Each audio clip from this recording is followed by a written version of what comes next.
আসসালামু আলাইকুম ওয়া রাহমাতুল্লাহ। আসসালামু আলাইকুম ওয়া রাহমাতুল্লাহ। আসসালামু আলাইকুম ওয়া রাহমাতুল্লাহ। আসসালামু আলাইকুম ওয়া রাহমাতুল্লাহ। দর্শক, আমরা চট্টগ্রামের ঈদের নামাজ দেখছিলাম। আমাদের সহকর্মী প্রণবেশ চক্রবর্তী সেই খোঁজ খবর রাখছেন, তার কাছে এবার একটু ফিরবে। প্রণবেশ, ঈদ মোবারক। এই মুহূর্তে কোথায় জামাত অনুষ্ঠিত হলো ঈদের সেই তথ্য জানাবেন, এবং এখন পর্যন্ত চট্টগ্রাম শহরে কটি জামাত অনুষ্ঠিত হবে এবং কোরবানির কি কি ব্যবস্থা রয়েছে সে তথ্য জানতে চাই।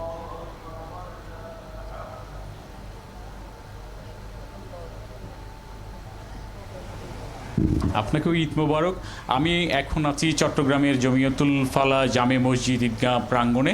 এইখানে প্রথম অর্থাৎ প্রধান যে নামাজ সেটি এই মুহূর্তে শেষ হলো। এইখানে 7:30 থেকে এটি শুরু হয়েছে। তো আপনারা দেখতে পাচ্ছেন যে মুসল্লিরা সবাই এখানে ইমামের এখন খুতবা অনুষ্ঠিত হচ্ছে। এরপরে 8:45-এর দিকে দ্বিতীয় যে জামাত সেটি অনুষ্ঠিত হবে। আর চট্টগ্রামের আসলে এখানে 42টি মসজিদ রয়েছে, 42টি ওয়ার্ডে প্রত্যেকটিতে একটি করে প্রধান মসজিদে আজকে ঈদের জামাত অনুষ্ঠিত হচ্ছে। আজকে চট্টগ্রাম সিটি কর্পোরেশনের ব্যবস্থাপনায় এই প্রধান ঈদ জামাতটি জমিয়তুল ফালা মসজিদ প্রাঙ্গণে অনুষ্ঠিত হচ্ছে।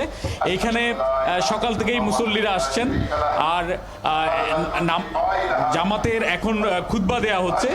আর এখানে যারা আসছেন সকলেই দেশ, জাতি এবং সারা মুসলিম বিশ্ব উম্মার শান্তি কামনা করেছেন, যাতে সারা পৃথিবীতে কোনো হানাহানি, যুদ্ধ এগুলো না থাকে, সেই কামনাই তারা করেছেন। তো আমরা এখানে দেখতে পাচ্ছি যে শিক্ষামন্ত্রী মহিবুল হাসান চৌধুরী নওফেল এসছেন, এর পাশাপাশি চট্টগ্রাম সিটি কর্পোরেশনের সাবেক মেয়র এবং আওয়ামী লীগের সাধারণ সম্পাদক আজম নাসির উদ্দিন, একই সাথে বিএনপির কেন্দ্রীয় নেতা মীর নাসির সহ আমরা দেখতে পাচ্ছি বিভিন্ন শ্রেণী পেশার মানুষ তো আছেনই, এবং চট্টগ্রামের নগরবাসীও কিন্তু এখানে একত্রিত হয়েছে যেহেতু প্রধান জামাত। ফলে প্রত্যেকটি দলের প্রায় প্রধান সারির নেতারা যেমন এখানে ঈদের নামাজ পড়ছেন, পাশাপাশি প্রত্যেকটা জায়গা থেকে এখানে মানুষরা একত্রিত হয়েছেন। সব শ্রেণীর পেশার মানুষ আজকে এই ঈদের জামাতে একত্রিত হয়েছেন, এবং প্রত্যেকেই তাদের নামাজে সকল ভেদাভেদ ভুলে এখানে যে একত্রিত হয়ে সৃষ্টিকর্তার প্রতি তারা একটি প্রার্থনা করেছেন, যাতে সকলের শান্তি, সকলের জীবনে শান্তি আসে, সবাই সুখে থাকে, সেটি সকলে কামনা করেছেন। তা আমরা দেখতে পাচ্ছি এখানে খুতবা অনুষ্ঠিত হচ্ছে। এরপরে 8:45-এ দ্বিতীয় জামাত অনুষ্ঠিত হবে। আর চট্টগ্রামে আমরা যেটা জেনেছি সকাল 7টা থেকেই বিভিন্ন মসজিদে আসলে ঈদের জামাত অনুষ্ঠিত হচ্ছে। আর চট্টগ্রাম সিটি মেয়র আমাদেরকে এর আগেও জানিয়েছিলেন যে যেহেতু একটু আগে থেকে ঈদ জামাত অনুষ্ঠিত হচ্ছে, পরবর্তীতে পশু কোরবানি দেওয়া হবে, এবং পশু কোরবানির যেটি সব আয়োজনগুলো যাতে সুষ্ঠুভাবে সম্পাদন হয় তার জন্য সকল ধরনের ব্যবস্থা নেওয়া হচ্ছে। আর প্রতিটি জামাত স্থলে নিরাপত্তা বলয়টিও কিন্তু রাখা হয়েছে, সিসিটিভি থেকে শুরু করে সব ধরনের ব্যবস্থা করা হয়েছে, যাতে কোনো ধরনের কোনো বিশৃঙ্খলা না হয়, কোনো সমস্যা না হয় মুসল্লিদের। সেই জন্যে এই ব্যবস্থাটা এখানে নেওয়া হয়েছে চট্টগ্রাম সিটি কর্পোরেশনের পক্ষ থেকে। তো আপনারা দেখছেন যে মুসল্লিরা সারিবদ্ধভাবে এখানে ইমামের যে খুতবা সেটি তারা শুনছেন। কোরবানির যে মাহাত্ম্য সেটি এখানে বর্ণিত হচ্ছে।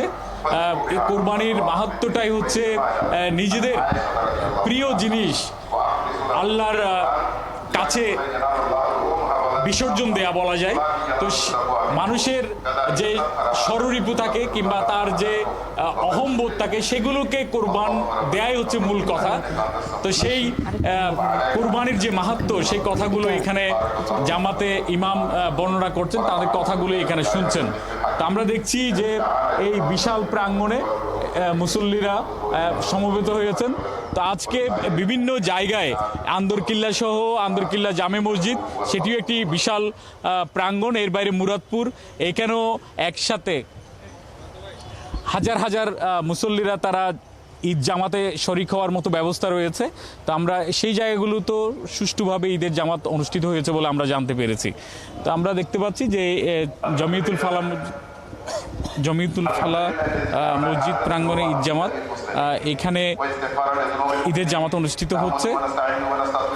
তো চট্টগ্রাম সিটি কর্পোরেশনের সার্বিক আয়োজনে ঈদের এই জামাত এখন পর্যন্ত যতগুলো হয়েছে সবগুলি সুষ্ঠুভাবে সম্পন্ন হয়েছে।